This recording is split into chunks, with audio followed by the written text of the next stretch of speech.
Good evening, everybody. Welcome.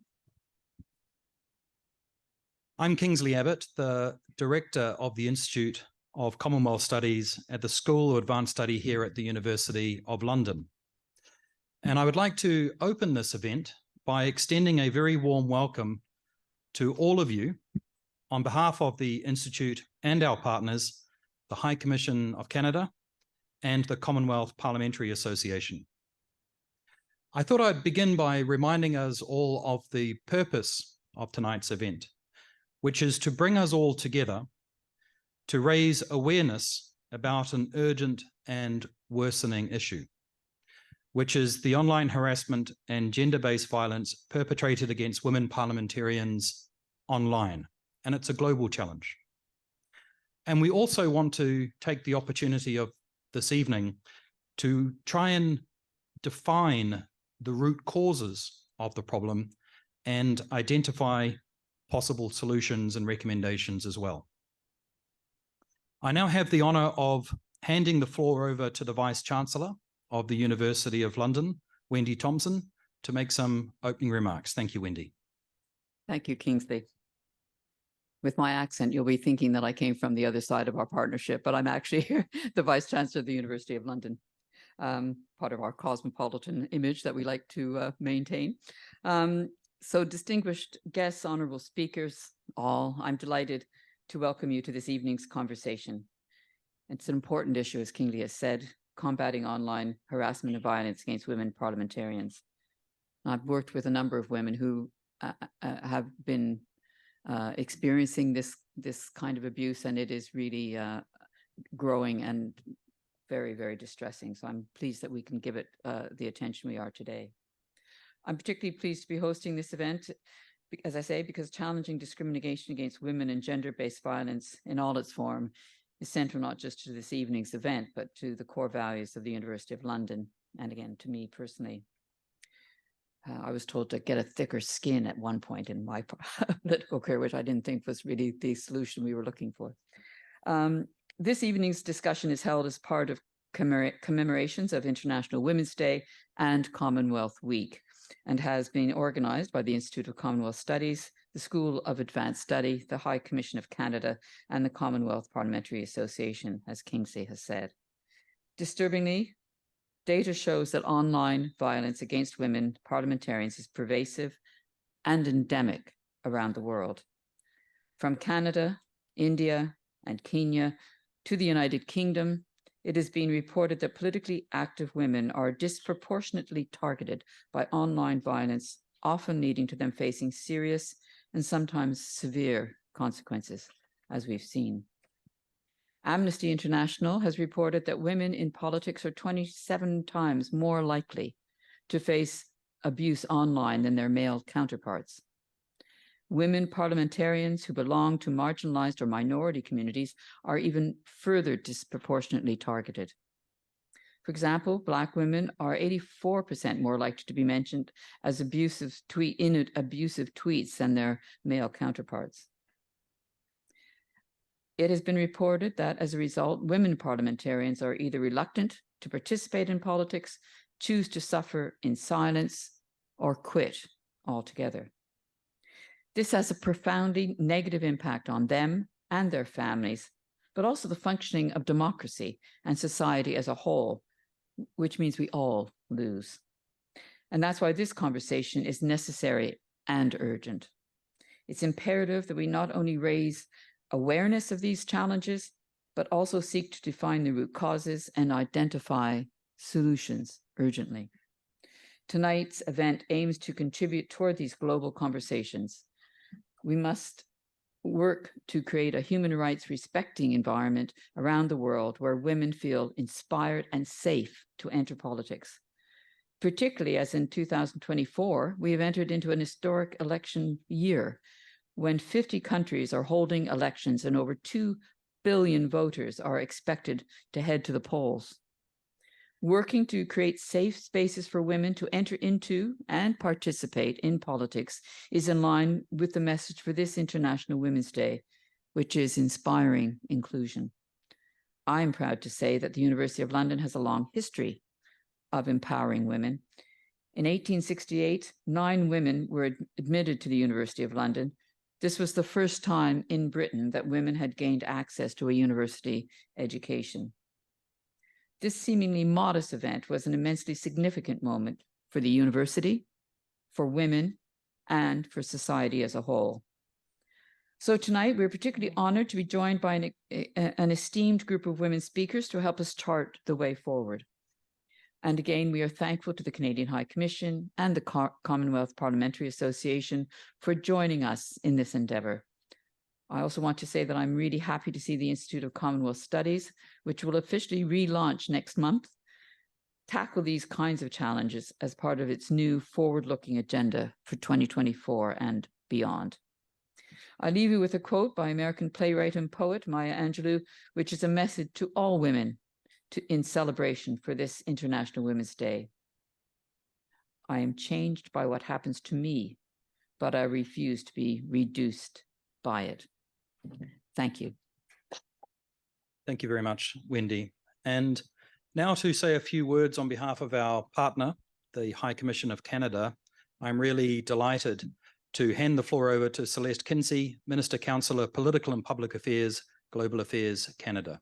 And we're really grateful to have Canada's support this evening. Thank you. Good evening, everyone, and thank you for having me. Wendy is a hard act to follow, I think. It's truly my pleasure to join you here this evening, and thank you to the Institute for Commonwealth Studies for initiating this important discussion and the Commonwealth Parliamentary Association for supporting it. It really does take a team approach to address these kinds of issues that cross all kinds of domains and issues. As you will know, Canada has been a long-standing advocate for gender equality. It is a fundamental human rights issue, which is essential for achieving inclusive and accountable governance, democracy, social justice, peace, and security. This has been and remains a Canadian priority, and quite honestly, is simply who we are as Canadians. Since 2015, Prime Minister Trudeau has maintained a gender-balanced cabinet and has continued to renew gender equality as a domestic and international priority. Canada envisions a world where women and girls in all their diversity are valued and empowered, have control of their own lives, live free from violence, fully participate as decision makers in their homes and societies, and contribute to and benefit from development and prosperity. It's a pretty big agenda.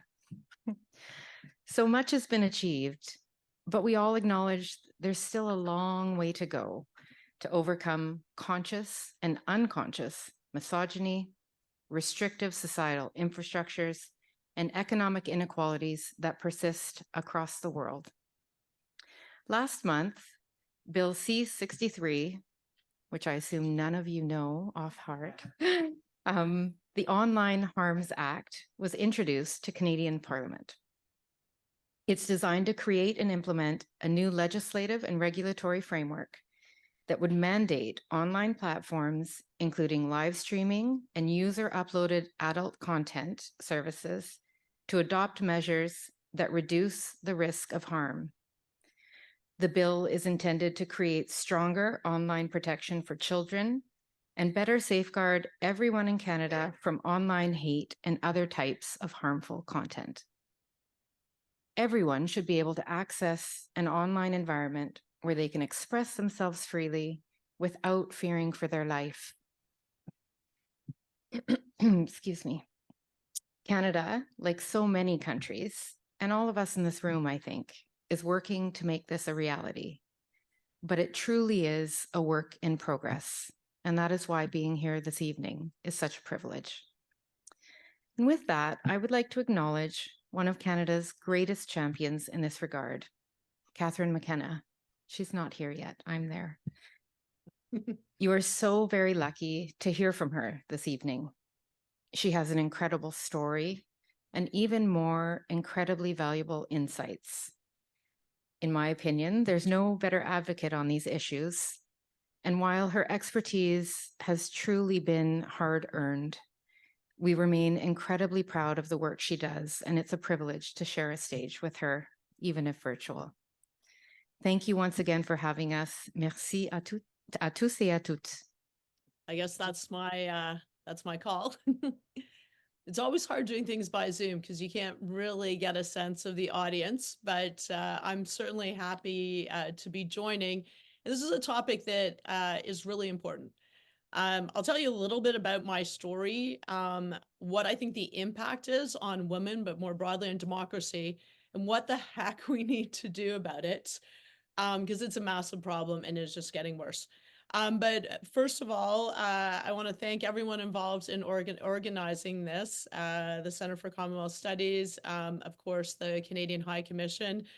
Thanks very much for the really kind words, Celeste, and Wendy. Thanks for being such a fighter. Okay, so maybe I'll just start, because not that I think it's that exciting to retell my story. And in fact, I never was looking for this story. But I think it's maybe it personalizes a bit what we're talking about, and makes it a lot less abstract. So I was elected in 2015. I don't use social media a lot, actually. I had run a charity called Canadian Lawyers Abroad, now Level Justice, and it had always been a super positive thing. And then I ran a 2-year campaign to get elected, and it was the most positive campaign ever. It was great. Social media was a great place where I could recognize volunteers, where I could talk about things that I thought were important to the community, where I could generally engage with people. And in fact, I needed it because I was starting off, kind of not super well known in the community, running against someone who was well known and liked. All right, so that was good. I got elected, yay. And then I was asked by the Prime Minister to be the first ever Minister of Environment and Climate Change. So we were putting a marker out as a government. We cared about climate change. That was extremely important. And right away, it was like completely bizarre. Suddenly, I was getting all these attacks online. I was very quickly given a name that now seems to be cooler than it actually feels or was, Climate Barbie. And it was really bizarre. Well, first of all, it was bizarre being called Climate Barbie because I never really liked Barbies when I grew up. My mom wouldn't even let me play with them, but it wasn't really, Barbies really weren't my thing. I was out like playing in our backyard in the creek and building forts, but it was clearly meant to diminish me. And I realized, oh, this is super weird. I'm just trying to tackle climate change, and now I have to tackle misogyny at the same time, because climate change is actually a lot.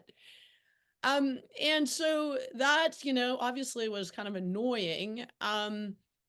But it's interesting, for a long time, I said nothing, even though I was quite irritated that I was called Climate Barbie. But I thought, I was told by my team, they're like, don't say anything, because then people will think, that bugs you. And I was like, well, it kind of does bug me, but okay. And then one day I was in New York. It was for New York Climate Week, and it would have been a long day engaging with leaders on climate action. And I look at my social media, my Twitter. Yes, I'm still on that thing. It had exploded, and I was like, what the heck's going on? So we're sitting in the lobby of, kind of mid town hotel.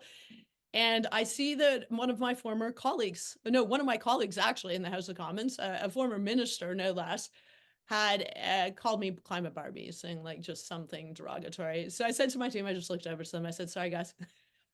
They're all women too, actually. But I just said, sorry, I had something to say here. So you're just gonna have to live with it. I did do a lot of my social media. So, I mean, my tweet, I can't even remember exactly what it was, but it was like, hey, are you going to use that? Do you use that kind of language with like your wife, your girlfriend, your colleagues? Because you're not chasing us out of politics if you think you are. So whatever. I am a lawyer, so at least I'm like slightly rational most of the time. And it was interesting, the reaction actually from the public, because everyone was like, this story became like this very big story globally. And I was completely expected, but I was just pissed off, to be honest. And I wanted to call them out because I thought that's not okay. This is like, it's one thing to have random folks do this. It's not okay to have a colleague in the House of Commons do this. And so there really was a really positive, well, I mean, okay, so then I got like definitely more haters, but largely positive reaction from folks saying, the heck's going on? Like that's not the way we should be treating folks. Like for sure, you don't like policies, attack, you know, you can attack policies. And I'm no shrinking violet, as you can probably tell. My grandfather fought for Irish independence. Like I grew up in Hamilton, the Hammer, if you know that, it's Steel Town. And I was a competitive swimmer. So like, I'm not, I'm not going to back down, but I just felt that it was like, this was really an important moment where I recognized, oh, okay, actually Canadians are reasonable people, but we need to remind them that this is not okay. So I didn't spend much of my time doing anything about this. Like I wouldn't call out tweets often. Sometimes I would, just if I was really irritated. But it escalated. And what happened, and this is really important, that what was online then jumped offline. And so I think we're fooling ourselves if we think that it's fine. It's just some anonymous person in their basement, or it's some bot or whatever. It's actually a real problem because we are now in a day and age where we have enabled people to say things online which are completely not okay. You would definitely like not go and knock on someone's door and say this in a normal context, but people think that that's okay, and then it suddenly is something that jumps offline. And I'm by no means special in this regard. I've done these conversations all around the world, and I hear from all female parliamentarians. I hear from women in politics at all levels from all countries about how brutal it is. And what is worse now, and in my context, what happened? Okay, like I had people come to my office, start screaming at my staff. So it's not even me. I got into politics. I made the decision to do it. I did not expect this, nor did I sign up for being yelled at. But it happened to my staff members, female staff members too. I mean, look, it would be terrible for anyone, but young women who are working in an office having to take this garbage. I'd be going to a movie theater on a Saturday with my kids. I remember one was on a skateboard, one was on a bike. I was wearing God knows what. And someone just stops and starts screaming at you, like, F you, Climate Barbie. I was like, what is going on here? And then I had people stopping in front of my house, people sending me things. I got a lot of Barbies, by the way. I should take one down. I have I would put those in the Christmas drive just because I felt I did keep one, just as a reminder of how weird it is that generally men, I have to say, would go to the store and buy a Barbie and then send it to me, like, get a life. But it just, it became a very bad situation. Let's just be clear. I ended up having to have security, which is not fun. It was super not fun if you're someone like me, also who likes riding my bike to the office. It is very intrusive, and it was extremely worrying from my perspective for my kids. Now they kind of blow it off because they kind of felt like these were kind of, as they would say, losers who were just like, who cares? And by the way, Climate Barbie did loads of great things. She went to the moon and was a scientist, but it was a real thing. Someone wrote the C word on my campaign office. Literally, the campaign was over. It was the world's worst campaign. I'm walking my son to school. It's his last year. He's in grade 6. He can, I know it's over. Grade 7, he goes middle school. He definitely won't want to walk with me to school. And then I get a call from my campaign manager. He's like, I think you're going to have to come. There's so much media outside because of what's been written on the office. I was like, I can't even believe this. So I'm telling you this story, not because I'm special, but because it's real. And it has a real impact. Like I kind of shut down. Like I went to House of Commons and, did my thing, and I pushed climate action, but like I got new curtains put in to my house, and I didn't go out. Like I just didn't want to go out. I invited people to my house, but I just did not want to go out. I don't know. Like it became this weird psychological thing. And as I say, I'm not shrinking violet, and I was a minister. I pushed very hard. I eventually got security. But what about everyone else? Because then suddenly all these stories were coming up. We had incidents right around, I feel like there is a copycat syndrome around the same time. I think of what was written at my office. Someone threw rocks through the window of a local councillor. A local member of parliament was attacked. Like, then I started realizing, whoa, this is like a real phenomena. And you would hear from so many people, and they would call me up, all these women, and they'd say, can you help me? And I was like, oh my gosh, how could I help you? Like, you're in a rural community, and it's a really difficult situation for you, and it's dangerous. So, and as I said, like, I can't speak from experience, what happens in Africa or the Middle East or in Europe, South America, or wherever. I just know I've been part of many conversations where it seems to be exactly the same thing. And in some places it's even more dangerous, as we know. I mean, I live in Canada. I live in Ottawa. It was already, I felt threatened, but in other places around the world where you may not have the support, you may have an opposition, to be honest, who is happy to organize, these kind of campaigns. I mean, I will say, I believe they are organized in Canada too. I'll just be honest, but that are not scared of violence, and where violence is a real thing in daily life. That's a real problem. So, okay, so that's the issue. What's the impact? Okay, of course, obviously the impact sucked for me, and for my family and for my staff. My staff often wouldn't tell me terrible things that happened, which was a problem because they didn't want to upset me, but then they kept it on them. So they are like so stressed about it. It's a problem for any woman that is thinking about politics, and men too. By the way, I heard this from men, or any gender, like, especially if you're gender diverse, imagine thinking about politics, or you're Indigenous, or you're racialized. Like, it's 100 times worse. If you, you will receive more attacks. I know that, speaking to people, but it's also extremely personal. In a way, I depersonalized it because I was like, this is just about climate. And they think it's really funny to do climate Barbie. So in a way I could be like, but if it's actually about your identity in a very personal way, I think that is much harder. But obviously this is about democracy. Like, if people do not want to run, if good people do not want to run, if half the population do not want to run and be represented in the House of Commons, then we're losing, and democracy is losing, because we're losing those voices. And the last thing we want is to chase out women, because we already have too few women in politics. Okay, I know I'm almost at time. So what do we do about it? Well, I could write a book about it, and I actually am writing a book, not just about that, but I will touch on this.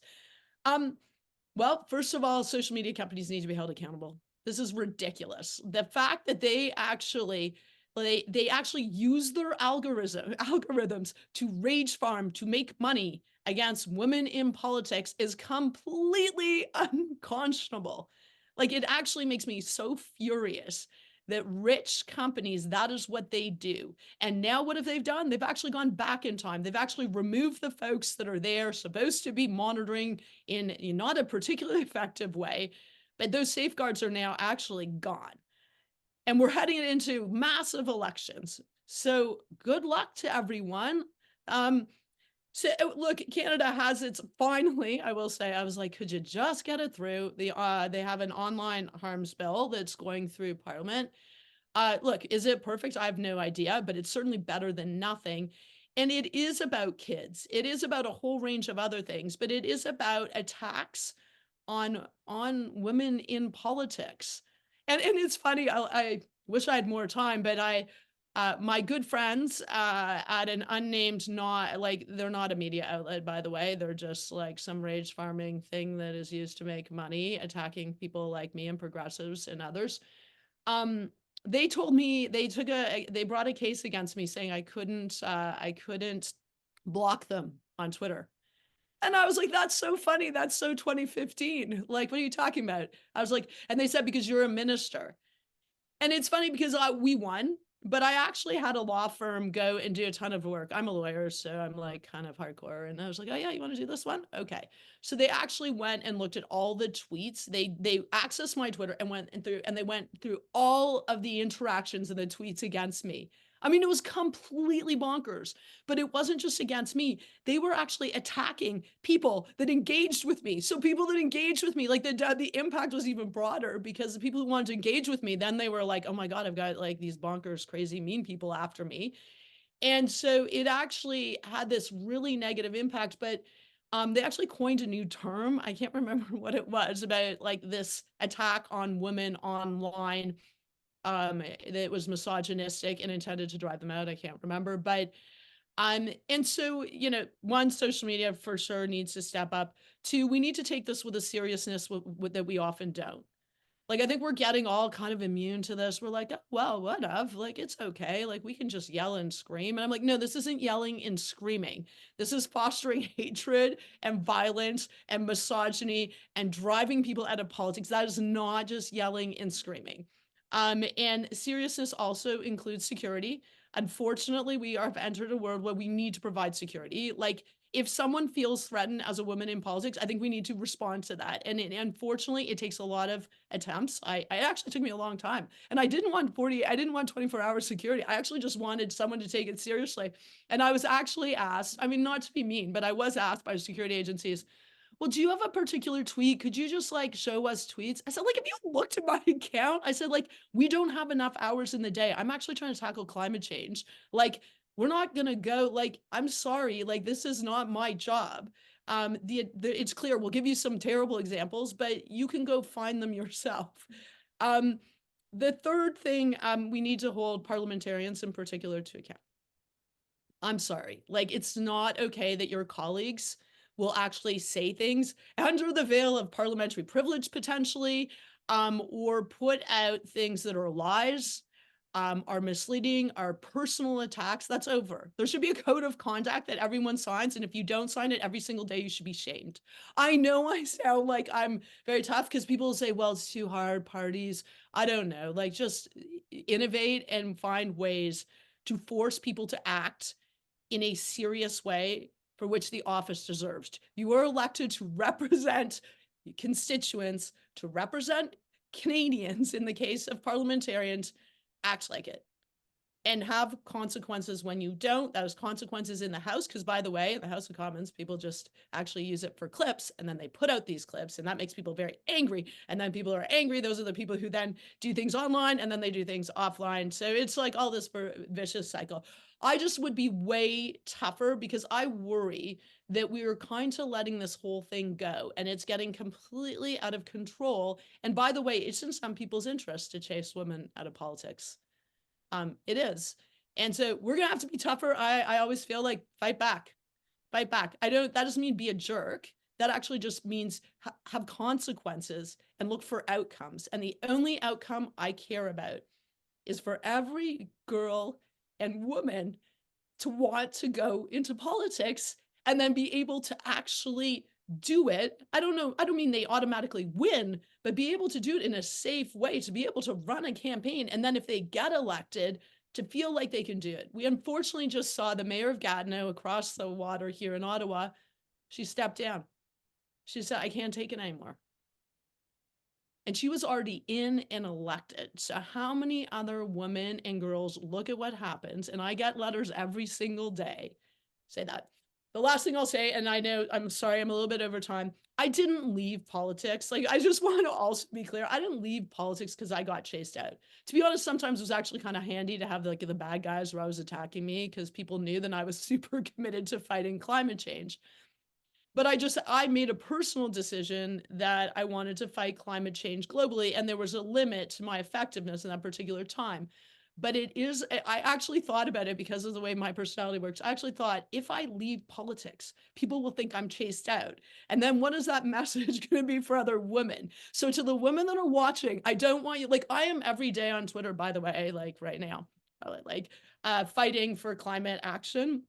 And calling folks out that attack women or broader groups. I'm not going to stop doing that. And I wasn't chased out, but I worry that there are women that are chased out, and there are so many women and girls who decide to not go in. And that is a loss, not just for them.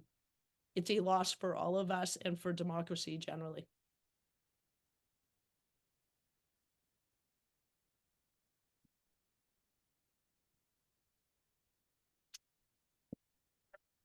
Thank you very much, Catherine, for such a clear-eyed and powerful speech. I've taken a page of notes, and I think we've all benefited enormously by some of the, the practical recommendations that you've made as well. I think if I can use your words to sum up what you said, is that this is an issue that is pervasive, it's real, it's dangerous, and it's not being taken seriously. And it not only affects the women and their families concerned, but also their staff members, also the people who engage with them online. And it affects all of us, society more generally, who lose by not having women in politics. So thanks, Catherine. Really grateful for you joining us tonight, and I know how busy you are, so thank you very much. Thanks. We now move to the conversation that we have at the centre of tonight's event.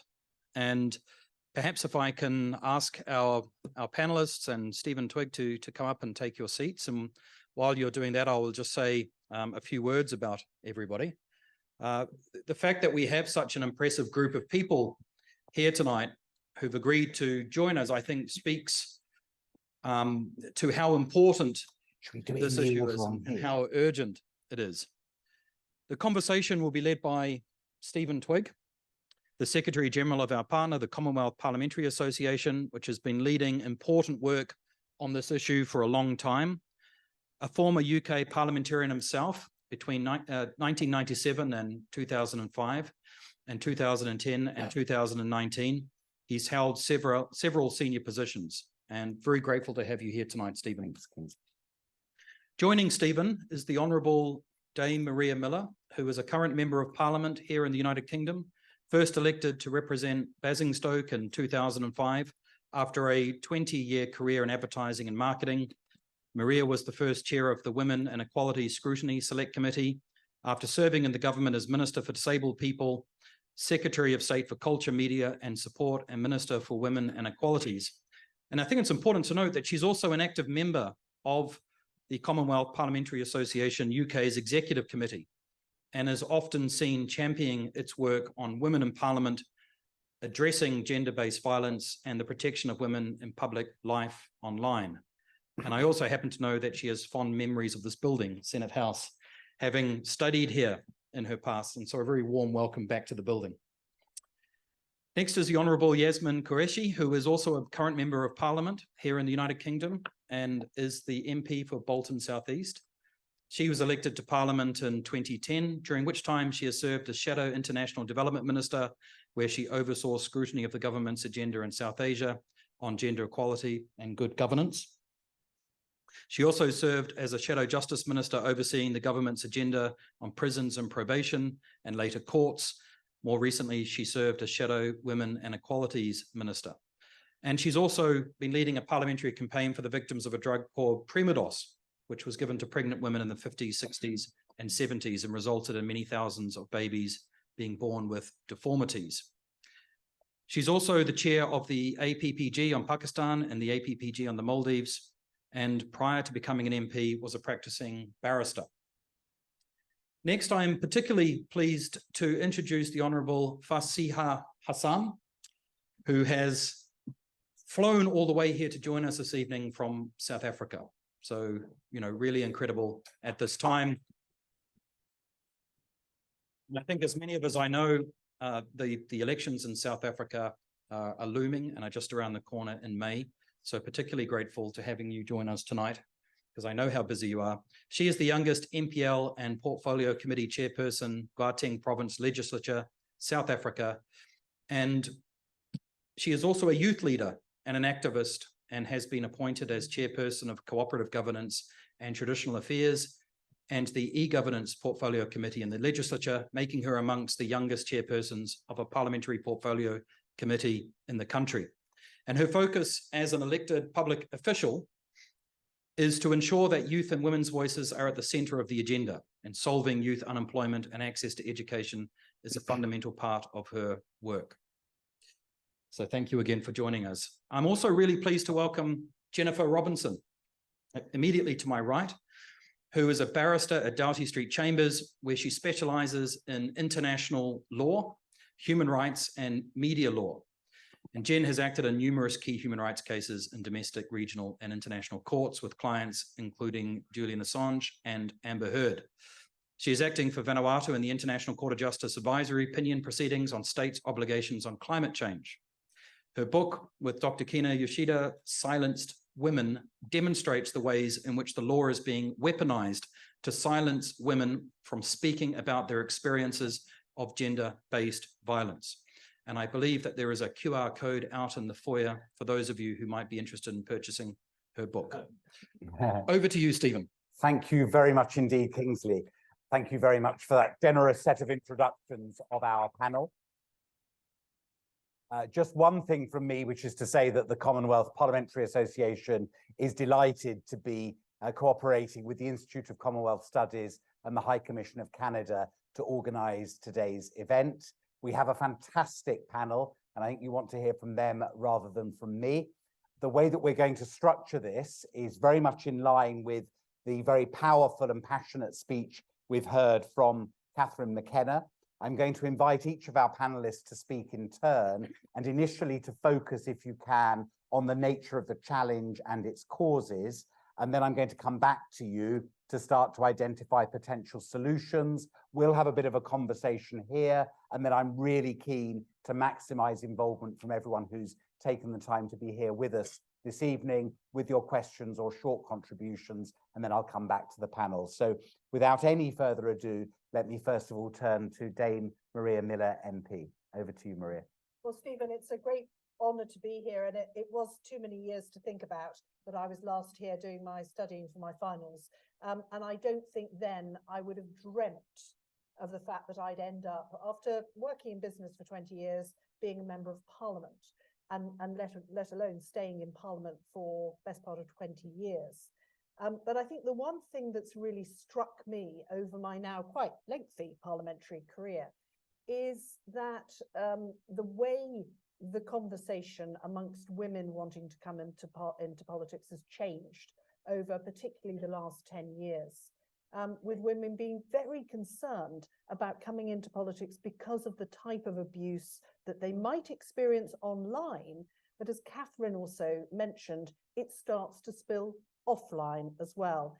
And unfortunately, I'm sure Yasmin will also reflect on this. It's something that I very much recognise. And I think the nature of the sort of online abuse that we routinely receive now is narrowing the group of women who are prepared to put themselves forward. And I think that is really concerning for democracy. I think what's also concerning for democracy is that once women are elected, the research will show that they are concerned about the issues that they talk about. So not only is it restricting the number of women coming forward, it's restricting the issues that they might want to talk about. And the third thing to consider, it's shortening the time, I believe, that they're prepared to hold on to that job.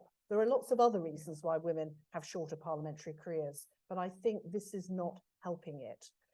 Now, some of the causes of this, again, Catherine put it also very eloquently. I think the ability to act with impunity online is something that I'm sure we'll come on to in the solutions. The UK have just also passed an Online Safety Act now in October of last year. So things will start to change. But the backdrop is that people have learnt a behaviour that they can do anything they like and get away with it, particularly when it comes to elected women. So I think that's one of the issues we need to think about. But also I am going to pick up on the issue that Catherine brought up in terms of the responsibility of elected representatives ourselves. And 2 weeks ago, Harriet Harman and I launched a campaign in advance of the next general election to get people to think very carefully about the language that they use when it comes to politics, not just as candidates, but the people who are also part of our pack. You know, what language are they using and what is it doing to women, particularly in terms of misogyny and online abuse? So those are some of the issues, Stephen, and some of the causes I think there, but really interested to hear what everybody else is going to talk about as well. Maria, thank you very much indeed. I'm going to turn next to Yasmin. Oh, well, thank you, and thank you for organising today's event. And I think it's really pertinent, especially at this time for the amount of abuse women are getting, and in particular, women from ethnic minority background. And if you're a Muslim, that's an extra double whammy on top of it. And I just wanted to, what Maria said is absolutely correct. And I just want to talk about, I suppose, a little bit of my experience and some of my parliamentary colleagues to give you a flavor of the type of issues and challenges that we face. So what happens is, and things have changed, I think, gone for the worse since I was elected in 2010, when social media was not as horrific as it is now. And I think things are a lot worse. So if I say something, tweet on any issue that may be politically sensitive, like, for example, the Middle East or something, what's going on here, it won't be criticized because of my views, whatever they might be, but it will be brought down to my ethnicity and my faith. So I would be called a traitor. I would be called a terrorist sympathizer. I would be said not disloyal, not being loyal to our country. So my kind of abuse, and then of course sometimes, and this abuse won't be just like in terms of tweets, but it also be, for example, there's an article in my local newspaper about something I've done or work I've done or said. And in the comment section, there will be loads of abuse. And some of it will be along the lines of, well, why did you go to Saudi Arabia and be raped? So there's not just ethnicity or faith, but actually as women, it's also sexuality as well. Because, and I think most women will say in politics that often they've been abused on that level as well. They should be, you know, sexually assaulted, and all of these things are happening. I mean, I actually had somebody 5 years ago who was actually put into prison for harassing me, and he served some time there. But also, you know, my staff also sometimes get abused when, for example, we're not able to resolve something. They get a bit abusive. But in the main, I think the social media, but I also, social media's got a lot of responsibility. I think actually mainstream media does not help either in their discourse, where they pick on a group of people, deliberately misrepresent what they might have said. They deliberately wind up people against those particular individuals. And I would say in that case, Diane Abbott is the classic example where the media constantly whip up hatred against us. And, you know, statistics after statistics shown in 2019 general election campaign, of all the abuse that women politicians got, she got 40% of it. 40% of the whole country's abuse was directed at her. And then we saw what happened recently with somebody wanting to shoot her. And I think this is where, of course, the media have a lot to do, but I think political parties themselves need to put their house in order as well. Because what they don't do is defend these women who are going through these challenges. And that means defending in terms of not just, you know, so for example, again, in relation to the case of Diane Abbott, yes, everybody said, oh, it's inappropriate, or what he said was wrong. And then eventually people kind of admitted it was a racist. But then we've had, you know, people like, I'm sorry to say, Maria, people like Lee Anderson, yes, and Suella Braverman. No, he has lost it, but Suella Braverman. Now, you know, some people might think, well, nobody takes them seriously, but you know, there's a lot of people out in our country who do. And when Suella says that the whole of the United Kingdom is run by Muslims or Islamists, and Lee Anderson says that the mayor is controlled by Islamists, what do you think is going to be the repercussion of that? The repercussion of that is the Muslim MPs and others are going to get even more abused and are even more threatened. So people need to discourse that. And I was just going to finish on, I've talked about Diane, but there's two other young women MPs, Muslim ones, Asfana Begum, who has a headscarf, and Zara Sultana. Recently, she commented, asked a question on the Middle East. And one of the MPs called her Hamas a supporter. Then when sometime later that day, she raised it as a point of order, and the Prime Minister, instead of saying, yes, that person was wrong, actually more or less said the more or less same thing against her. So this is where politicians and our language is very important as well, along with the media. And Asfana was just chased out of her Labour Party conference, and the amount of abuse that she has had is unparalleled. So you know, people say to me, sometimes young women, well, do you want to come into politics? And of course, I'm always going to say to someone, please do come into politics. And I'm not going to discourage anybody, but I know that a lot of them are worried about the impact of it has on them. I mean, I'm older. I've had a profession before I became an MP, so I can probably deal with things in a better way. But a young woman who's in her late 20s, early 30s is in a very different position to somebody in my age group and my experience of life. So I do think it's an issue that needs to be tackled seriously. And I'm really pleased that you have organized this event today. Thank you, Yasmin. Before I introduce the next panelist, I think there is a common theme there from Yasmin and Maria, and echoing something that Catherine said, which is, yes, when we come to solutions, we can talk about legislation, we can talk about responsibilities of companies and others, but actually there is an issue about culture and the responsibilities of political parties, of parliamentarians to think about the language that they are using, but also how they respond when language is used about their colleagues. And I think we'll probably return to that when we look at solutions. But so delighted that Fasiha is here with us, to have come here from South Africa, particularly in this very busy time in the run-up to your elections. Please, over to you. The floor is yours. Thanks very much, Stephen, and to the panel, and of course to everyone who's made time to come tonight. Very, very humbled to be on the panel and to be here. I think people saw me nodding vigorously as some of the other speakers were really giving across some of their experiences. And I thought today what's also important is to give the experience as a young woman, in not just in politics, but in public office. And unfortunately, it's not necessarily the best kind of story, because it's multi-layered, right? We're women, we're young. I'm also Muslim. I also come from a country in which we're a minority because I'm of Indian descent. But of course, in South Africa, we account for about 8% of the population, give or take. And so there's all these different dynamics. And I'm going to be speaking quite openly about some of my experiences, not because I want to discourage people, not at all. I'm supporting a lot of women to enter, but because I wish people had told me some of these things. There's the over-sexualization of young women MPs that nobody talks about.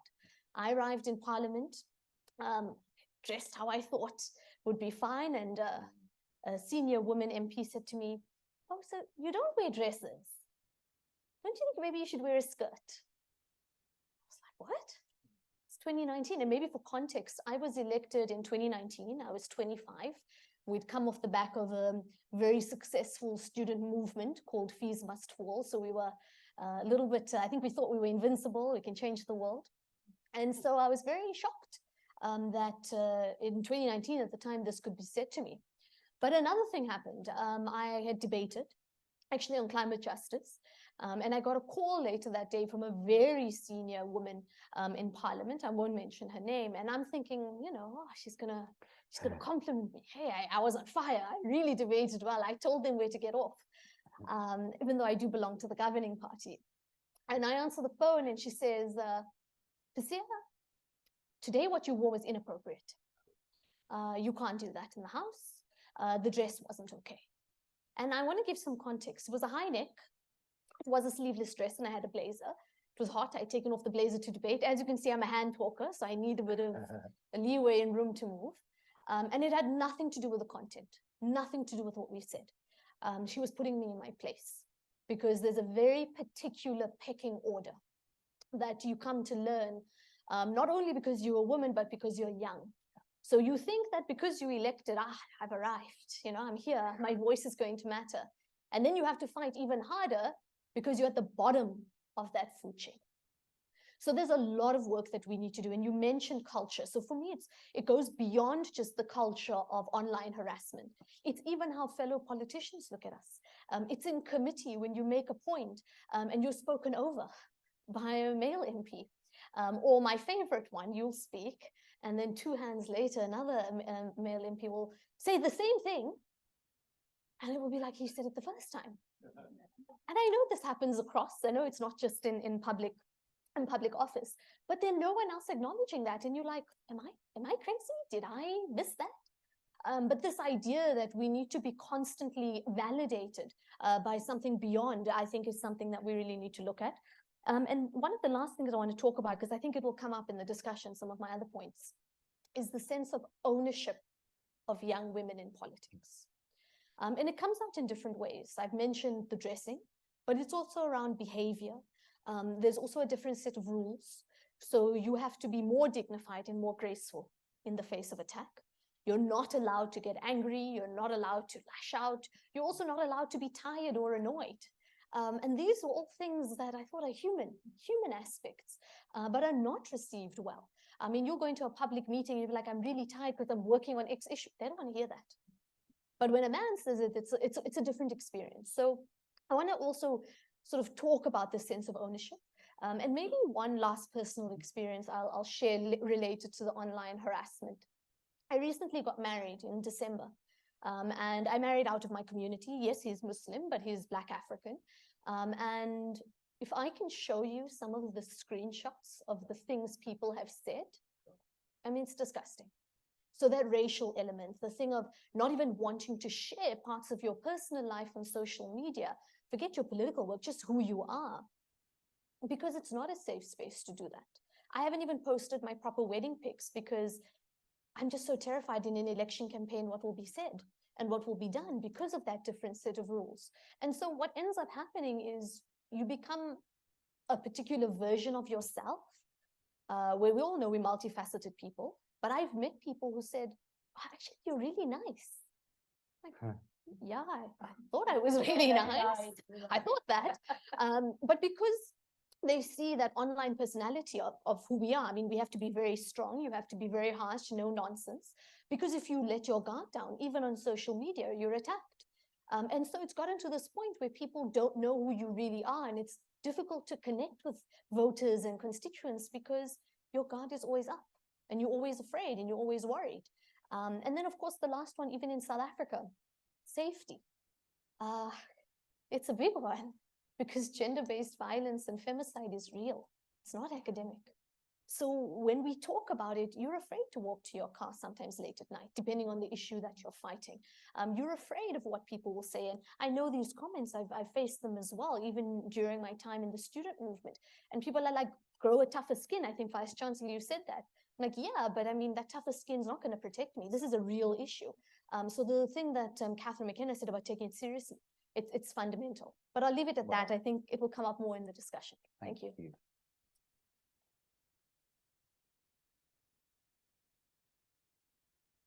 I see her. Thank you very much indeed. Jennifer. Thank you. First, thank you.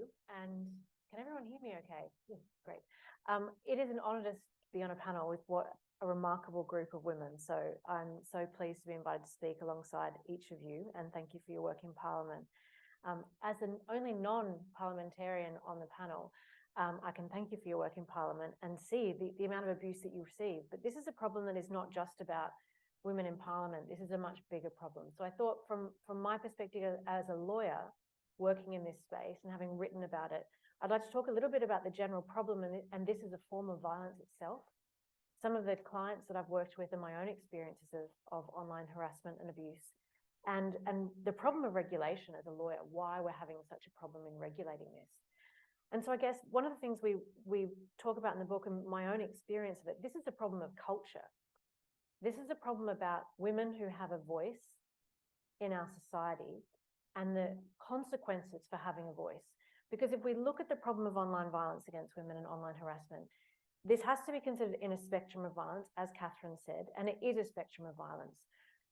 We're seeing it directed at women who have profiles in our society, and MPs are one group of women who have a big profile and who are using their voice. But journalists, I represent a lot of journalists. 73% of female journalists receive online sexualized attacks because of their work. That figure, and I suspect it will be the same for those of you in Parliament, particularly with your work, goes up if you're talking about gender-based violence. So if you are speaking about violence against women as a woman in the media or in Parliament, you attract more attacks. Now, isn't that interesting as a statistic? This is a spectrum of violence. I represent the bereaved family of a journalist in Malta, Daphne Caruana Galizia, a remarkable investigative journalist in Malta who was killed by a car bomb. That was after years of horrific online abuse directed at her, manipulated and amplified by members of parliament who didn't like her reporting, and she was ultimately killed. We see this time and time again against female journalists and against MPs. So we have to start talking about this, even though it's in the online space, as a form of violence, because it is a form of violence. And it has very real world consequences. We know that in the journalist space, it's now recognized as an occupational health and safety risk. It has very real world mental health implications for those who are at the end of it. I represent journalists. For example, I represent the BBC Persian service, part of the world service that is the Farsi speaking language. They suffer, the women journalists in particular suffer horrific sexualized, which we believe are state-sponsored attacks, which are directed at undermining their credibility as journalists, but are very specific gendered attacks, putting their face on pornographic images. In one instance, sharing it with their son at school. But sexualizing them, attacking their credibility to the point where these women are coming offline. And so whether we're having an experience where MPs are concerned about speaking out about particular issues like Gaza or about violence against women and are facing these horrific online attacks, then start to self-censor or come offline. I have a whole number of journalist clients who actually have had to come offline because they cannot deal with the immense online attacks they suffer. That affects their journalism, and it affects our ability to hear from women journalists. And so when we talk about democracy, we're talking about an entire online space. We're talking about female public participation of women in parliament, in online spaces, in journalism, in public discussion. I have experienced it myself in a range of ways through my representation of clients. I represent Amber Heard, who in this country is a recognised survivor of domestic and sexual violence because we won the defamation case here. Many of you will know from the online space and discussion that there was a jury trial in the US and she was unsuccessful there in an outcome which I can only describe as absurd, having worked on the evidence here. And I urge you to read the judge's decision from the High Court in this country in which Johnny Depp was found to be violent towards her. But what was interesting about that and what made me start thinking about this problem in a really more directed way is that we won the case here. And in the lead up to that case, I have never seen the kind of online attacks against a client. And I represent Julian Assange, which is controversial. I've had death threats over that case and I have had online attacks, but nothing like what I saw when I started representing Amber Heard. Every single organization she worked for, UN Women, I would have conversations with them. We can't post things about Amber anymore because we just get this onslaught of attack. It was so bad that she had to come offline effectively. And it even affected me, it affected my colleagues, I was getting it. Every single brand she was associated with, every woman who put their head above the parapet to support her. Jess Phillips MP was attacked because of it. I mean, every journalist, every commentator. We've since discovered that during the trial, I couldn't believe it because I was like, finally we have a judgment in the UK. She was found to have told the truth about her experience of domestic violence. But it didn't matter. Suddenly, from a reputation management point of view, we had this judgment saying she was a survivor of domestic violence, but the online space, it was as if it didn't happen. And then we saw this huge bot-generated activity online where there were 17.5 billion Justice for Johnny Depp hashtags around the world, a tiny number for Amber, which has now been proven to show over 50% of that was inauthentic. And during the trial, people figured out that these misogynistic attacks on her were making money. And so that generated more activity. And that inauthentic activity generated more activity. And so what I was seeing in the online space, which was incredibly terrifying, was that facts that I had seen proven in a court were spun completely out of control. And it's not even just about what it meant for Amber. So the attacks on the MPs on this panel is not just about the attacks on them, it's about what it means for every other woman. There are women who will not come forward to speak about their experience of gender-based violence now because of what happened to Amber Heard. I hear it every day. I heard it today before I came here in a meeting. Journalists trying to report a story and the women won't come forward because of what happened to her. I hear it all the time. So this online space affects people's perception of the truth of women and is pushing women out of all kinds of spaces. And the problem we have with it, and I'll just say this because we need to move on, is that the problem of regulation, we are dealing with domestic regulation in a global information environment. So even if you wanted to sue someone who's posting something about you on Twitter, and I've got great examples in the book, a young Japanese woman who spoke out about gender-based violence started suing trolls and suing MPs for liking trolls' comments and being part of the pylon, which I loved. And I can share a bit more about that example later. So we talk about the responsibility of MPs. This MP was liking tweets, and a female MP, I'm sorry to say, was liking tweets where this woman had spoken out about her experience of rape. She was being trolled, people saying she's a liar, she's this, she's that, and a female MP was liking the tweets. She sued the MP for the pylon, but the MP was identifiable. The problem is that most of the trolls, you cannot identify who they are, where they're located, and what individual person, not even Amber Heard, had the resources to be able to track down where this was coming from. And in fact, there's been a huge investigation by Tortoise in this country, and I recommend a series called Who Trolled Amber, which showed that this was inauthentic activity, but the amount of resource that had to go into identifying where this was coming from, and they still couldn't prove who's responsible. So the problem is that platforms have this responsibility, and the platforms are not reacting to the abuse. It doesn't matter how quickly we report what's happening, it takes so long to come down, and women are being inundated with this stuff and affected by it every day. I've got journalists who are on stress leaves because of it. So it's a huge problem in the regulation in domestic legal systems dealing with a global information environment with platforms who have monopolies over that global information environment make it incredibly difficult for individuals to take legal action to stop this. And so the question then is, how do we regulate that global environment? Thank you very much indeed. So many thanks to our panelists for those opening remarks. And obviously our focus here is combating violence and harassment against women parliamentarians. But what the panelists have demonstrated is that you have to broaden that, and there is a broader context, firstly of misogyny that women parliamentarians face not only online but in person, and secondly that the misogyny faced by women parliamentarians is faced by other women, including other women in public life, as Jennifer has set out. So what I'd like to do now is to come back to our panel and try to focus in on some of the solutions or potential solutions.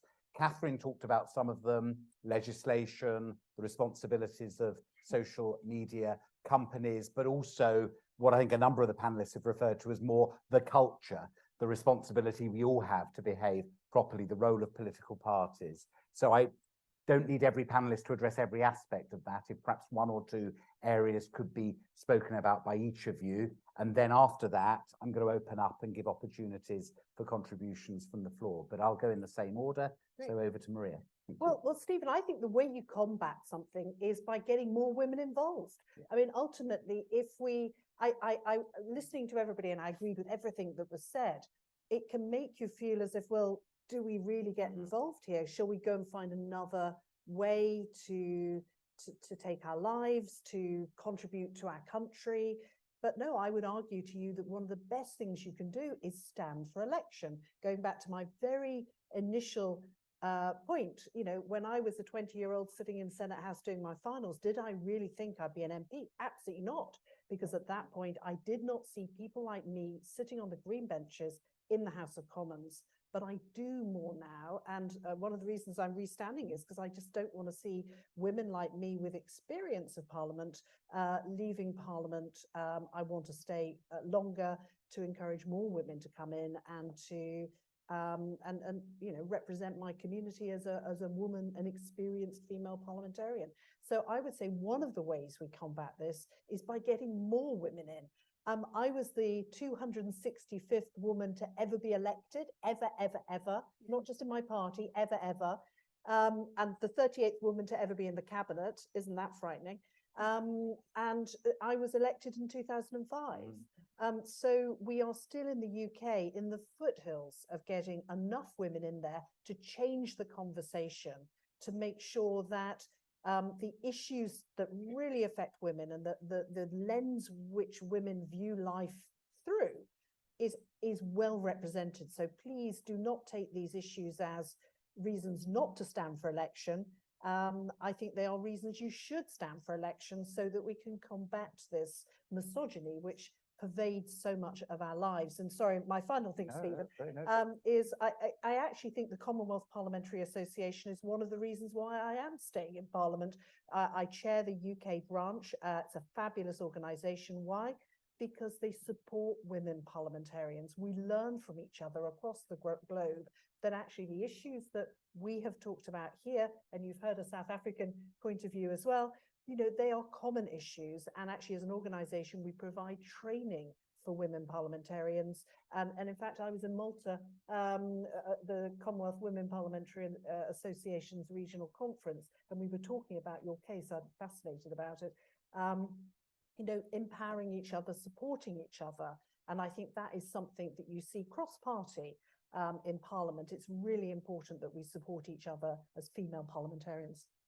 Can you just say something a bit more, Maria, about the initiative you and Harriet Harman have launched? You referred to it very briefly. Yeah, I chair something called the All-Party Parliamentary Group of Women in Parliament, and it's basically there to be a bit of a way of female parliamentarians, regardless of our party, to get together and do things which are really important. So we did a lot of the campaigning about, my bit of the online safety bill is getting nude and sexually explicit images making it a crime for those to be posted. I was so pleased that that was in there, and working with Siobhan Bailey, one of my colleagues, around the anonymity, you know, name verification as well. And a lot of these initiatives come through this APPG.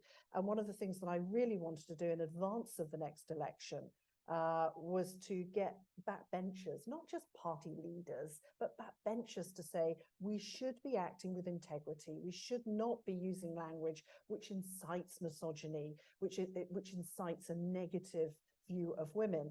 And I'm very fortunate that APPG is Secretariat is provided by Fawcett, and Harriet Harman is the chairman of Fawcett, and she very kindly offered to partner with me on that. And in fact, we've launched that initiative, and we're going around the country to get backbench MPs, regardless of their gender and candidates, to sign up. Because if we don't take responsibility for our language, you know, we can't expect others to follow suit. So we have to act with integrity. We have to use the right language. And I'm afraid, I know Yasmin was using some examples which don't put my party into a good light, but I'm afraid it is cross-party. And it doesn't matter whether it's calling people Tory scum or whether it's, you know, this language incites negativity, and we're better than that. So stand for election.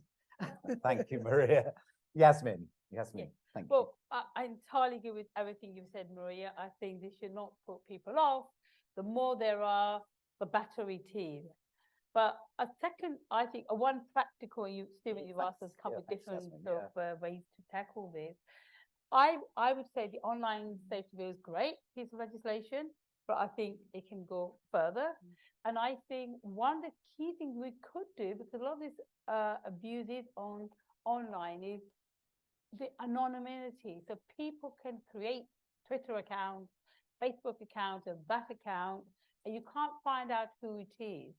And then you've got this whole system of bots, because we also know that there is groups of people deliberately campaigning, deliberately targeting certain MPs and certain people on certain issues. And I think that we need a legislation to say, no, you can't have this. You can't have any bots. You can't have these anonymous people. Get rid of them. And I think if people have to be faced, and they're going to be facing the consequences of their action, I think they'll stop doing it. So I would like that as a big change to take place. And just finally, you know, what you were talking about, we have a very, just like you, beautiful, glamorous young member of Parliament, Anam Kasajaway, she's an SNP MP, almost same age as you. And, you know, she's talked about some of the challenges she's faced, which are very similar to you. And she said, look, I'm not going to change the way I dress. I am where I am. And, you know, she's just like you, very beautiful, very glamorous young woman. And I would say that please continue dress as you want to. You don't let anyone sort of tell you to change yourself. Thanks, Yasmin. Fasiha. Yeah, a few things. I think looking at tangible support. And I'm looking at Jennifer because we talk about it so abstractly. We must support women. We must do something about it. But what? I think the first thing is around mental health as a first point base. Apart, of course, from the legislation. Because if you don't have women who feel supported and have the mental strength to continue, they're going to pull back. Because that's where you are. You're at a point of survival. And then when it gets to that point, well, you're going to prioritize your health, because if you have a mental breakdown, I mean, especially as a public figure, that's one of the worst things for the cause. So having funded support, like I mentioned, mental health is one of those, but also around cross-pollination support in industries. And you mentioned this. So in South Africa, we have a particular journalist, her name is Karen Moore, and she's taken on the former president, Jacob Zuma, in some of the corruption cases and all of that. And there's been a targeted attack on her, as well as from bots and all of that. And so many of us had to come out, even within those of us in the ANC who belong to the same party as the former president. Well, I mean, now not anymore. But the point being that we also need to come out and say, guys, stop. Like, it's wrong. And when you start to do that, yes, you do get hate, no doubt. But when you start to do that, you also start to make it somewhat unpopular, but you're also exposing how ridiculous it is. Because it's gotten to a point where we're just quiet. It's her, not me. Whew. You know, but actually it is all of us. So attack on one of us is an attack on all of us. So that's quite important, that sort of funded support. And I was also just thinking, I mean, I don't know how well it would work, but perhaps some sort of an ombudsman or some sort of an independent body in our different countries to monitor stuff on online harassment, because each of us have different laws. Yes, but I think there could be something here, because if you are able to create a body around that legislation, have it funded, but it's not just politicians, because the next thing they'll say is, it's because you don't like our platform, you don't like what we're saying. But if it's an independent body, then there's some more room there. And let me also just say on 2 points. I know I've spoken on some of the negative elements, but the truth is they win when women take a step back. That's what they want. They don't want us to take or stand for election. They don't want us in journalism as lawyers. They don't want us on the front lines of these battles. And so in many ways, the systemic battle is lost when we don't put our hand up or when we don't take a step forward. That does not discount from the difficulties of it. I mean, our numbers are on the parliamentary website. For the first year and a half, I had a guy calling me naked. I mean, and you don't want to not take calls. You're an MP. Tomorrow, if you don't take calls, they'll say you don't care. You know, so then I approached them and said, well, what can we do about this? In South Africa, we have a term, it's dololo. It means like nothing, like nobody knows. So we need to create systems that protect us, but also we need to create systems that do that balance. Because like I say, the moment you're too protected, they'll say you're too far from your constituency. And then politically you have a challenge. Then of course they use that as a vicious cycle to keep us out. So we need to think very carefully, but I think something around an ombudsman or an independent authority, something like that, that's funded. In South Africa, we'd call it a Chapter 9 institution, which means it's formally created. You can have a public process of how you put people there, but it could be an option to look at all over the world. And I think the CPA, by the way, is maybe a good place to start it, because it shows those common elements on a legal level of where we could create that framework or that benchmark. Thanks. Jennifer. Well, I agree with Maria, more women in politics. And one of the solutions we talk about in our book is, one of the problems is laws are being made by men for men. And the more women we have in Parliament, and we name check you, in fact, Maria, as an example of having a great woman in Parliament who has driven better laws for women. So we need more women in Parliament, but we need to create better protections. And from a legal point of view, we need to hold the platforms accountable.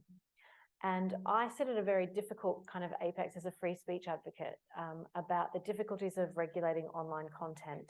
So I think there is a big problem with regulating the online platforms by smacking these huge fines on them, because their tendency then is to over-regulate. And so when the platforms have these huge consequences, they're going to just take things down very quickly without actually looking at it. And the danger is that we're getting sort of the flip back on free speech. But I do think that the EU's Digital Services Act, I think, is a good model, where it's requiring platforms to provide transparency around the way their algorithms work, which is holding them accountable to the way algorithms may or may not be promoting this kind of hateful, misogynistic speech. And I think that cuts a really nice balance between trying not to censor, but protecting women in a more careful way. But there's so much to talk about. I think actually it might be better to have some questions where we can engage the audience. But I think this is a cultural problem. It is a cultural problem about misogyny. It is a cultural problem about the way that women are treated when we take up public space.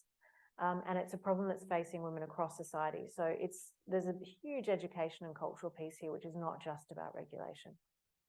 Thank you very much indeed. I'm going to take your prompt and open up now for, and what I want to do, I want questions or very, very short contributions. And I can see a hand that went straight up. Yes. Wait for a microphone if that's right. If people, when they speak, if it's okay, just to introduce yourself, and if you're from an organisation, mention it. So I'm Sean Phillips, and I'm an individual. I was stalked in 2011 in Austria. I was forced back here by the Women's Refuge there. When I was here, the abuse continued online, only it was impersonatory abuse. It was somebody it was the same man who had taken my photo and my CV, but then put a whole load of sexual smears and involved my family, my colleagues, everybody I was working with.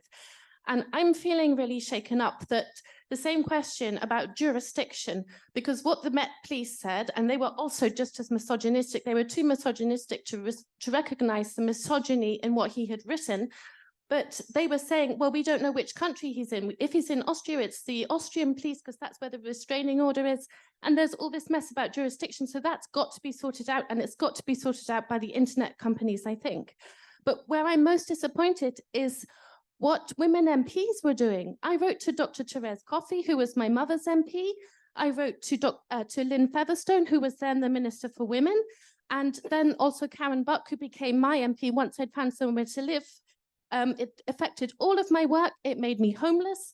And we're still in the same situation. There's no legal aid. I phoned lawyers. Nobody wants to take on somebody like me. They want to take on Julian Assange and newsreaders and big names. It affects your constituents as well. And I think for as long as constituents are ignored, then the problem will perpetuate and hit MPs as well. I think it's not just that it only affects MPs. It's a huge problem at large, but people aren't aware of it because people like me don't have a voice. And it was only a man from the Evening Standard who publicized what this man was doing. And none of the women MPs, as I can see, had any sway with Google. They were just like, oh, there's nothing you can do, or just ignore it. And I feel really let down by that. And also that nothing has been done in the 13 years in between. Thank you. I think there was another hand at the end of that same row, and then someone at the front. Thank you. I'm Corinne Lennox. I'm based at the Institute of Commonwealth Studies. First of all, thank you to all the panelists for sharing your personal stories, and thank you for your courage. In the context of this conversation, I really want to remember Jo Cox, MP, who I have a mutual friend with. I watched her excitement of becoming an MP and how much that meant to her. And of course, we know she was murdered by an extremist because she was an MP and possibly because she was a woman MP. And for those MPs who were in Parliament at that time, I would be interested to know what was the conversation for you as women? What were some of the actions that were taken, particularly from a gendered perspective at that time?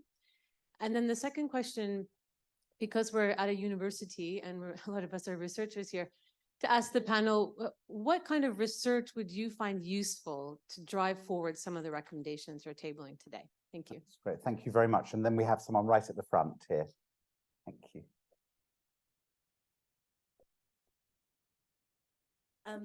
Hi, my name is Councillor Elena Khan. I am one of the youngest female councillors in the country. I got elected last year. So I'm literally the people you say we need more of in politics. It's just at a more junior level. And I just wanted to say, I think that everything that everyone has talked about is really insightful. And obviously this isn't something I went into with my eyes shut. I was 21, I hadn't even graduated when I got elected. but I was fully aware what I was walking into because I had been so active in student politics since I started at university. And there were so many things that occurred over my time, being active in student politics. It sort of was like, oh, we need more women. My first thought is walking into NUS, we need more women. My first thought going into assembly is we need more women. But even today, I sit on the Greater Manchester Police, Fire and Crime panel.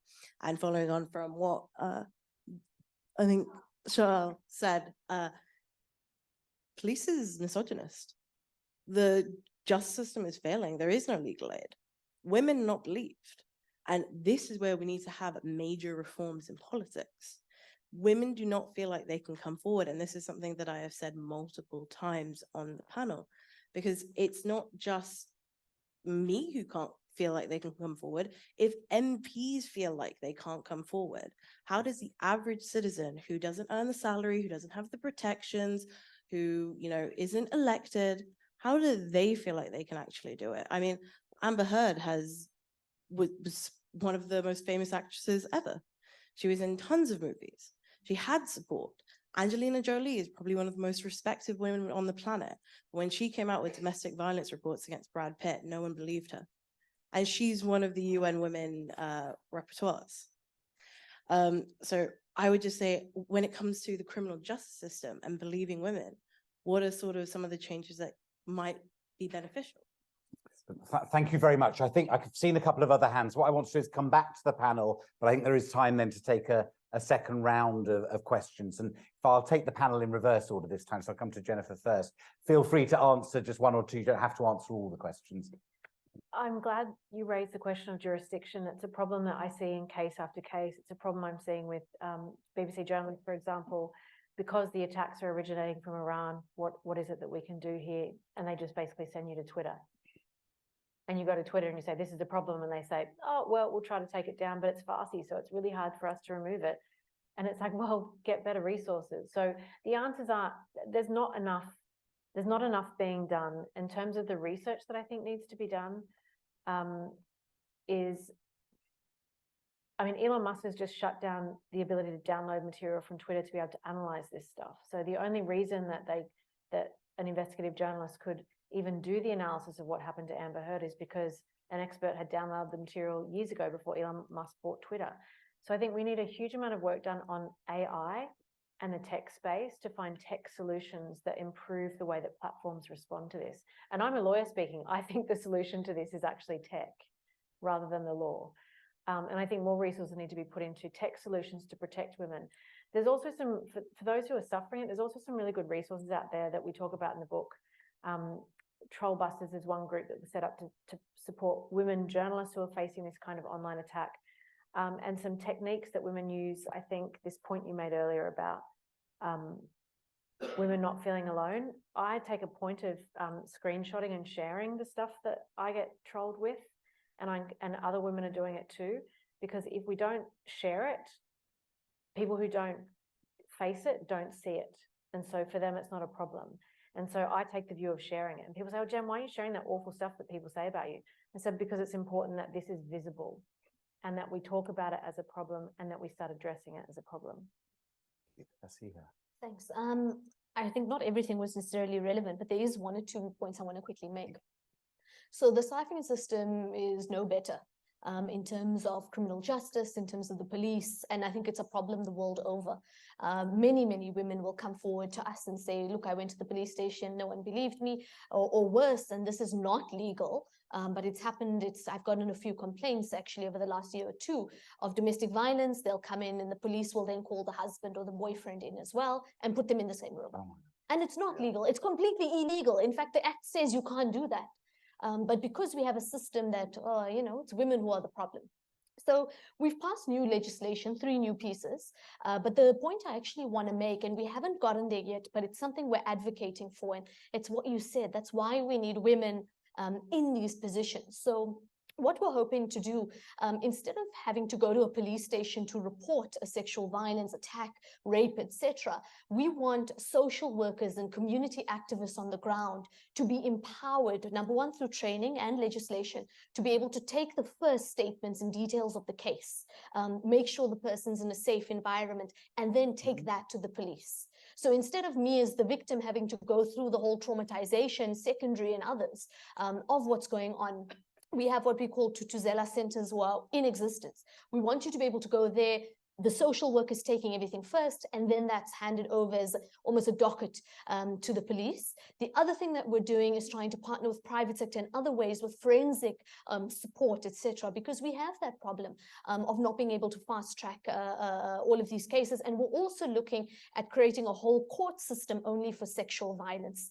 I mean, part of that tells you how bad it is in South Africa, but also what we're trying to do. And the last point I want to make is to Shan, because it's very sad. And I think that there are millions of women like yourself who the system has failed. And I think what was most pertinent for me is that if we're facing this, you're right. How many millions of women don't have that kind of level of protection? And it goes to what we keep saying, we need to talk about it. But we also need to be very strong and very bold in our approach to it, because the more, and I don't care, people have called me a feminazi, all sorts of things. But we have to, because it's not academic. And that's the point that I want to make. I also had somebody who was talking to me, and I'll have a chat with you later about it. And comrades laughed at me in the ANC. They were like, oh, he's benign. I said, no, he's not benign, because I don't feel safe. And it was only, by the way, only when my brother and cousin intervened did it sort of stop. But I can't even post in real time. Let me just say this. Wow. Let's say I'm going for dinner or ice cream, whatever it is. I can't post that in real time because he'll go there. And I don't feel safe. And it's exactly what you said. But I wanted to say the solidarity, if nothing else, from us. Yes. Can I just say, whilst I don't think the legal acts and rules and regulations are the complete solution, I think they can help though. So for example, you can have legislation to say that it's cross-border. So if somebody is abusing you from one country and you're in another, I don't see why that person can't be dealt with. And we have dealt with these sort of problems, because I remember years ago when I was first prosecutor, that if you went abroad and committed sexual offences, you weren't being able to prosecute it, because we have the issue about crime must be committed in the jurisdiction. But because there was a particular problem of certain age group men going abroad to poorer countries to basically, for sexual purposes, especially with children, we passed the legislation specifically in the United Kingdom saying that if there was evidence that you've been abroad to another country where you've had sex with a child, that you can be prosecuted in this country. So I don't see why there's not a problem in having cross-border jurisdiction to deal with people across the board. And I think that is something that we should be thinking about. And the same in relation to, I agree with you, tech is a solution to tech, but I do think that when people are anonymous, they can do and get away with massive amount. And I think that anonymity should be abolished. And the third thing, I think you're talking about women and their rights. I think some of the education needs to start in schools as well. Yeah. And you know, education there as well about not just women's rights and respect for women, but also teaching people what politicians can actually do, or what about politics and how it works. So what's the role of a councillor, what's the role of an MP, who can do what?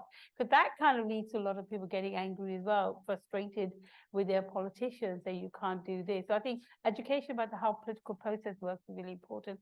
And finally, I would say we have Ofcom, which I know regulates the TV and media space, but I don't see why body like the Ofcom or an independent body can't be set up which actually monitors this whole online thing. And I don't see why, because we know there's a technology for government and states to cut off a particular thing. And I agree with freedom of speech as well. But I think now we've got a level where it's not freedom of speech, it's freedom of abuse. And I think there's a big distinction between the two.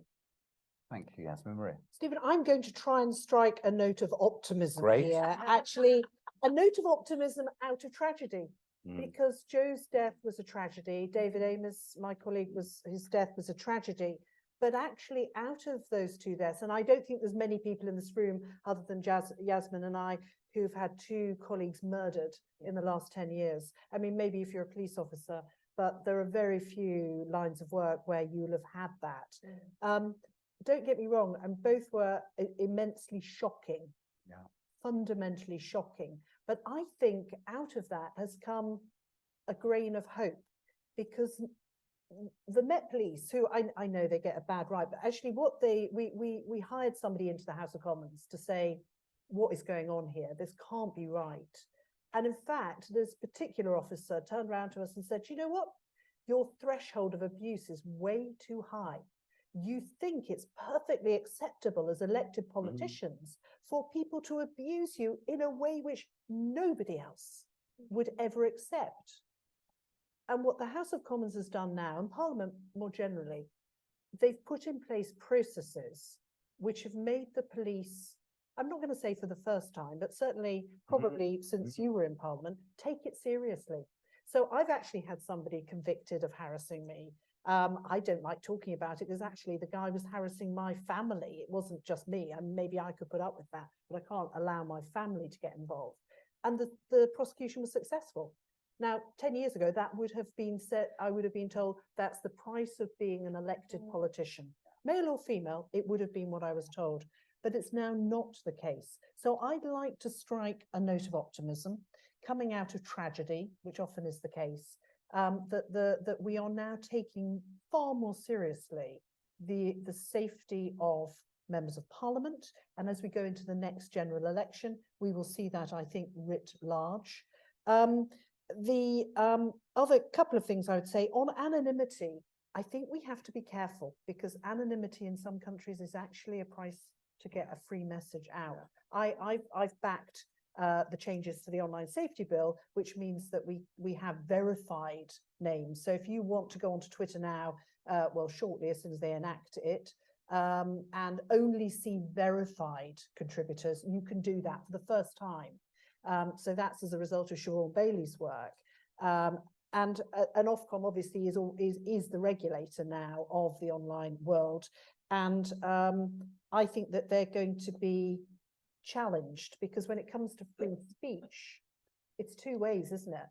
Yeah. Because somebody being able to say things about me because it's their free speech shouldn't be silencing me. And the law in this country is quite clear on that. So I think we've got to have a more nuanced debate on free speech, so that everybody has free speech, not just those who shout loudest. Maria, thank you. There's time for three more, if there are three. There's a man, I think, in a white shirt towards the back, and someone else at the end of that same row, and then someone just here, woman just here. That's the three. Thank you. Nice and quick, if that's okay, so we can get responses. Yeah, hi, I'm Matt. I'm CEO of a company called Arwen, who fixes part of this problem. We've got a number of MPs in the Houses of Parliament, and we hide abusive messages that get put onto their channels. Steve Baker's a client, and you might remember he got called a rude word on Channel 4, Channel 4 News by the news presenter, and afterwards. So we were blocking all those comments that came through. I just want to focus on the outcome. So what we found in Formula One, so we cover all the Formula One teams, is that if you cover the whole community, FIA, Formula One, the teams and the drivers, then you can get rid of what we call the sheep, the people that follow. You can re-educate and rehabilitate them. And on Formula One channels, we rehabilitated somewhere in the region of 80 to 90%. What they then want to do is they then go and focus in on the 10%. What happens is we hide the comments at origin, sub-second. So it means your audience doesn't see them anymore. It means the world doesn't see the rape threat or the death threat, but it means it can be passed on to law enforcement or an investigator to do something about it.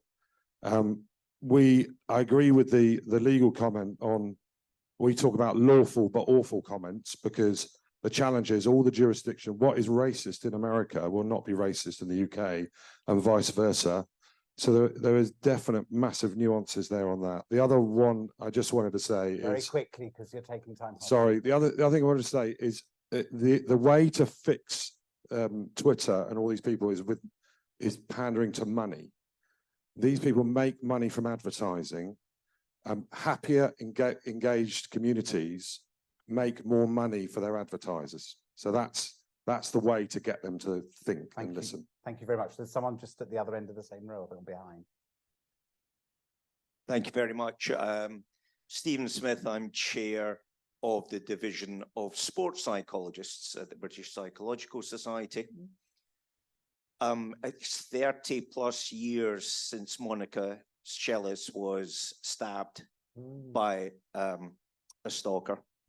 In those 30 years, sport has recognised that we need to support young women. And there's a whole generation of incredible female sports psychologists who've been very quietly working in the background. And it links to what Kinsey said about mental support. There is a huge range of techniques that have now been developed. And I would strongly suggest that you look at that work. If you enable young ladies and women to think about being a politician with that support, they're far more likely to take that step. Fantastic, thank you very much. And then I think someone here, yeah, thank you very much. And then I'll come back to the panel. Come to you first. I'm Sarah. I'm a SOAS student doing a master's degree, and I'm from Canada. And last year, I was a nonpartisan intern in the Canadian Parliament. And so I worked with MP from both the Liberal Party and the Conservative Party. And while I was in Parliament, I saw the culture within the different political parties and how they treated female politicians within. And all the parties were different, but there was intense sexualization, there was misogyny from all the parties and how it was done. And so I'm wondering if you can go into how you think we can change the culture and tackle the issue within the parties themselves so that more women come forward. Because if you can't feel protected within your own party, why are you going to run for office? Fantastic question. Thank you very much indeed. Maria. Small question. Look, I wanted to bring up something which sort of touches on the questions that have been asked around age. And there is a very different problem experienced by women of different ages. And this isn't just a political problem, but it's more generally the age of women in the workplace, and it comes out in social media. And you know, the abuse online tends to be directed more at younger women. I wonder why that might be. And you know, whenever political parties are trying to recruit new people, they want younger women. Maybe we should just be doing a call out for some older women as well. Maybe those older women would be a good balancing act in there. And I'm really interested in the sports psychology, because I think we probably need it for women of all ages, a little bit of psychology in here just to help us along the way. And Owen, the comment you made, we're actually really lucky in the House of Commons now. We have a monitoring service where anything that's not good is taken down for us and we never see it. So going back to the note of optimism, maybe we get women of all ages in there. Maybe we continue to do our taking down of those comments that are so pejorative and so misogynistic and so debilitating.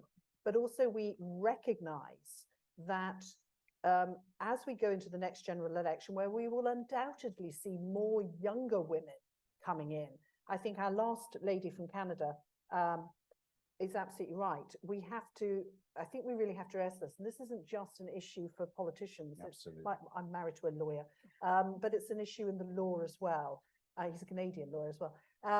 So, you know, we've got to look at what younger women are expecting from the workplace, because it's very different to women of my generation who perhaps got used to the fact that it being flippin' tough was the norm. And I think this is going to be a big wake-up call, not just to political parties, but to Parliament in general, well, my Parliament anyway. Yeah. Yasmin, thank you, Maria. So I think addressing the issue about the political parties and misogyny that you noticed, the young lady they're speaking. I think one practical thing that political parties can do, and I think they are beginning to kind of get around to it, is to actually have a space for these politicians to be able to go and speak to the party managers and, you know, people within the party who deal with welfare of MPs to discuss, and then they should be provided support. And I think at the moment, I think that support from within the parties, I think, is quite missing. But in terms of Parliament, Maria is right. In terms of security and things like that, things are very different now. Our emails get monitored. We've got the safety alarms, and more specifically, now we've been told that if we're having our advice surgeries, we can have a security guard there present, which it's great that we've got all this provision, but I'm really sad that we've reached that level, because when I started in 2010, I didn't have any of these worries. And I mean, I still will hold my advice surgeries where anybody can come and meet me, and I'll still do that. But I think it's sad that we've kind of lost that, and we have to have all these monitorization. So I think what we've got now is for MP security is a lot better than it was. Parties could do a lot more, but I think society generally perhaps could do more to deal with the issue around women, especially young women. Thank you, Yasmin. Fasiha. I think one of the questions we forgot in the first round was about the research element. And I think that's quite important because all of us, I'm sure, are advocates of research-driven policy. Just from my side, I don't know whether it would be relevant, but I thought I'll share anyway. It would be very useful to know the number of women or victims, because of course, gender non-conforming people, queer communities, etc., are also victims of this, but the number of people who don't come forward because they're afraid. So the research doesn't need to say who it is. I just need to know their demographics. I need to know how many women, how many of color, how many of this, etc., etc. Because then you can go to committee, you can go to the different people and say, this is a big problem.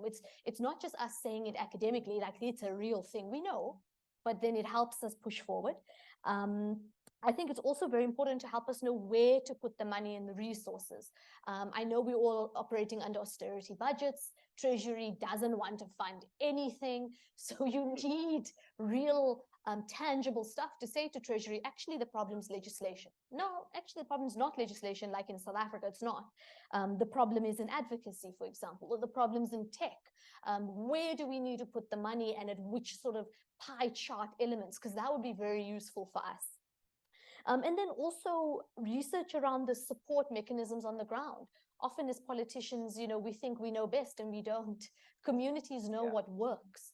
And if community-based research can come through and say the example I gave earlier, we know that works very well because this has been happening for years already. It's about how we institutionalize what I explained in terms of reporting. So that will really be useful. Interesting point in regulating advertising on social media, the money aspect. I think that's very useful to know. And then quickly, Sarah, I wanted to speak quickly about this one, about how we change cultures, because it's a difficult thing and it's a long-term project. We're not going to change it overnight. Apart from women entering into the space more, I think that all of our disciplinary codes of conduct in the party need to be very clear on sexual harassment and sexual misconduct, because right now it's open-ended. So it will talk about general harassment, but if we had clauses in parties and potentially even in Parliament, it empowers us to say to a victim, actually, it's very clear. What your case is, it's clear-cut. How do we give you support? That's another issue.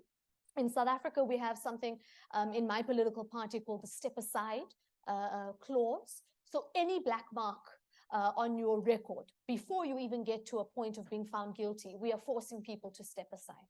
So it's currently being used for corruption, but I think this is something where it could be used. So it's not a long-term thing. It's saying, because your integrity is in question, step aside for a period of time until you can clear your name. Now, of course, there's complexities there, but I think there's something for us to learn from it. And let me also just say, Maria, I find it interesting what you say, because when I share some of my experiences to my parents or to older women in the space, they're like, yeah, that's the price. This is the price of what it means to be in politics. And it's very important to hear that it doesn't have to be. So also this idea, and I quite like that, I'm sorry it had to get to this point, but some of the practices in the House of Commons. I think that's something we need to look at all over the world, because there's no support in that regard, but it doesn't have to be the case. And let me also try to do some optimism very quickly. It's not all doom and gloom.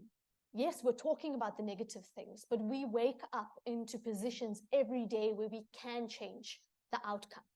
And when you are in positions in which you can change the outcome, yes, there is a heavy burden, but every day you wake up with a sense of purpose and fulfillment. So if that is not enough reason to join politics, I don't know what is, because there is really an opportunity here for us as young women, for us as women in general, to change what that status quo looks like. So it's not all doom and gloom. Thank you, Jennifer. I'm going to keep my remarks short. I think it's a positive thing that we're even here having this conversation. And so I think there's so many things that we can do. And these are things that we can all do individually and as members of society. But the fact that we're having these conversations, that we're not dismissing this online harm as if it's nothing. I can't tell you how many conversations I've had with people who are like, just don't engage with it. Why do you even look at it? But if you are participating in the online space, which you are required to do as members of parliament, that I need to as a lawyer, that my clients who are journalists or women speaking out, they want to be able to take up these spaces and they need to professionally. It's not enough to say, don't engage with it. It is there and it has a very real impact. And the more that we can call it out when we see it, that we report it, that we support people who are coming forward, and we create more networks of support for women who are going through this together. Some of the best community-led organisations that I have seen provided very real practical support to women who are going through it. So I think encouraging people to seek the support that does already exist, but that we're having these conversations is important. And that we have women like this in Parliament is important. Well, can you join me in thanking our fantastic panel for their contributions? And before I hand back to Kingsley, just two things: to thank all of you, particularly those that put questions or made remarks, and to say, in terms of my follow-up, in the Commonwealth Parliamentary Association and our women's network, Commonwealth Women Parliamentarians, we already work on a lot of these issues, but there have been some specific ideas today that we will want to take forward. And thank you all, and thank all of you for those contributions. But now back to Kingsley.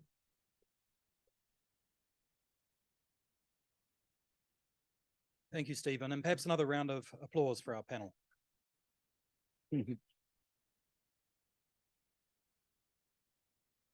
I think tonight's reflections have provided us all with a roadmap for the important work that lies ahead, and I would say even a call to action, and something that we're all very committed to.